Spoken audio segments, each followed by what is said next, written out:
strike! Tell me something I don't know, Ump. Well, unlike that nasty curveball, there aren't any surprises when you finance your next car with Carvana. You get real terms personalized for you right in your strike zone. Really? Steer-right! How am I supposed to focus when you're telling me about Carvana? Well, Slugger, you gotta keep your eye on the ball. Just like you can keep an eye on your customized down and monthly car payments. I can customize those? He's out and on his way to finance his next car with Carvana. Visit Carvana.com or download the app to get pre-qualified today. We'll drive you happy at Carvana.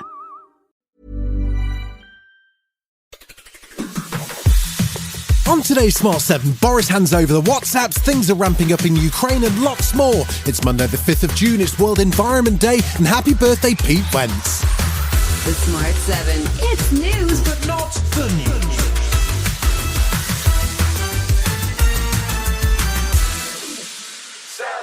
Prime Minister Rishi Sunak's been feeling the heat this weekend after Boris Johnson bypassed the Cabinet Office and handed over his unredacted WhatsApp messages to the COVID inquiry on Friday.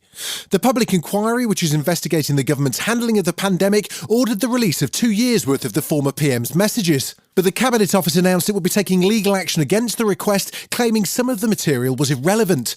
And while Immigration Minister Robert Jenrick says the government won't restrict Boris's actions, he warns the former PM to be careful about how he uses taxpayer money. If he wishes to send his documents or WhatsApp messages to them, then he's at liberty to do so. I think a letter has been sent from the Cabinet Office to him to say that as he is using taxpayers' funds to pay for his lawyers, then that funding has to be used for appropriate purposes. It's thought some messages could raise questions about the current Prime Minister, including the controversial Eat Out to Help Out scheme.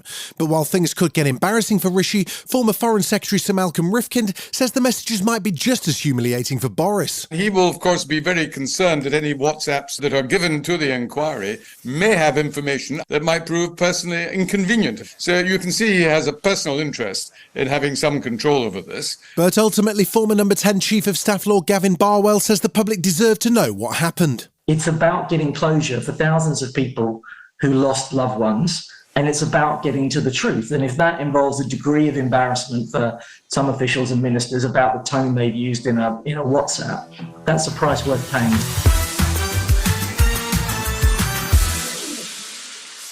It's been a rough weekend for Immigration Minister Robert Jenrick. He was put through the ringer on Sophie Ridge over the effectiveness of the UK-Albania agreement to curb illegal migration. Around 12,000 Albanians entered the UK on small boats last year, and Sophie wanted to know how many had been sent back under the deal. Hundreds have been returned. That doesn't seem that many. But you're getting to the nub of the question here, which is that our system has become riddled with legal processes which enable people to make spurious last-minute appeals. That's why we're putting in place the illegal migration bill. He's also facing pressure over the conditions of hotels being used to house asylum seekers following a protest from a group of migrants in London last week. UK asylum seekers aren't allowed to work while their claims are being processed, leaving many reliant on the government to provide them with housing and basic necessities. But CBI Chief Ray Newton-Smith says migrants are an important part of the economy and that asylum seekers should be able to work while awaiting refugee status. When I talk to businesses, what they say is they really need people to help grow their businesses. And if we think about it, work visas, 38% of those are for health and social care. We need people.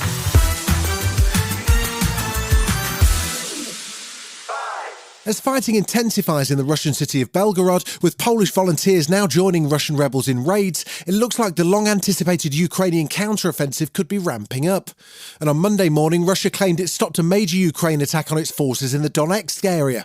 Last month, Ukrainian President Zelensky said his troops were waiting for more Western support before attempting to recapture occupied territory, but in an interview on Saturday, he claimed they're now ready to launch a counter-attack. He also confirmed the Ukrainian army will help Moldova reclaim the occupied region of Transnistria if requested, and gave a stark warning to Russian troops stationed in the region. As for what to do with those who are on the territory with the troops, well, if they want to live, they will go.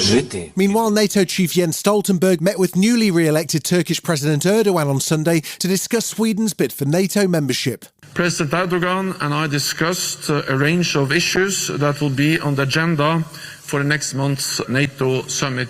We also discussed Sweden's bid for NATO membership. Turkey has legitimate security concerns.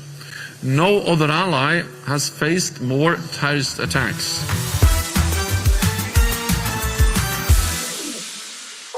There was tragic news in India this weekend after a passenger train derailed in the eastern state of Odisha on Friday, leaving nearly 300 people dead and more than 800 injured.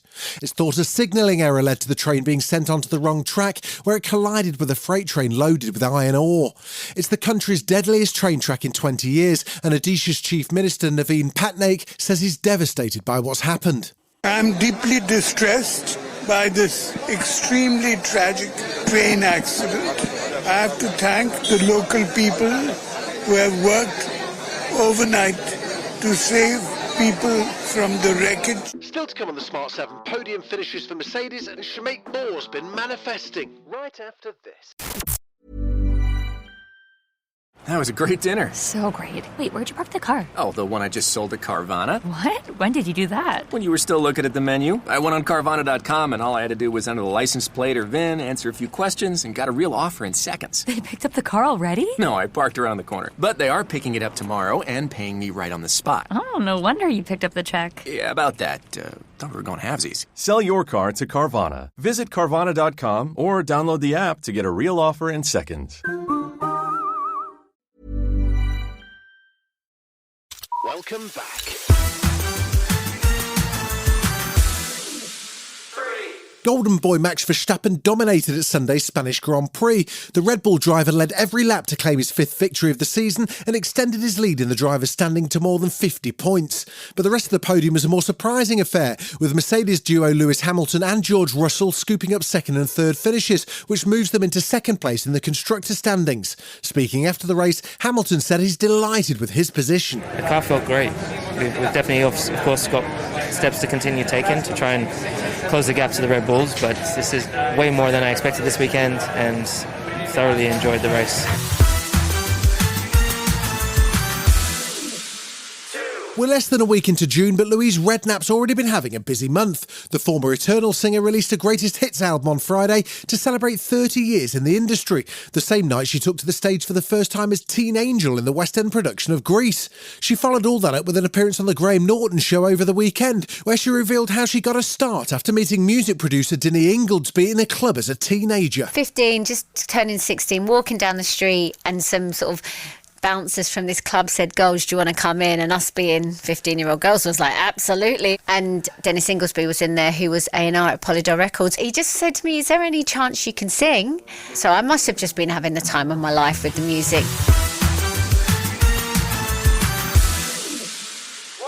It's been a record-breaking opening weekend for Spider-Verse 2. The animated sequels raked in more than $120 million in box office sales and had the most successful opening day of any movie this year. And that might just be down to the powers of its star, Shameik Moore, who's been open about how he manifested himself into voicing the role of Miles Morales. He's been speaking to Sky News following the film's release and says he's confident his technique could see him become Spider-Man in live-action form too. What's meant to be will be, but I'm very optimistic. I said I am Miles Morales, I am Spider-Man, and I think that applies to live action as well. So I guess we'll see. You've been listening to The Smart 7. We'll be back tomorrow at 7 a.m. Hit that follow button and have a great day. Give us 7 minutes, we'll give you the world.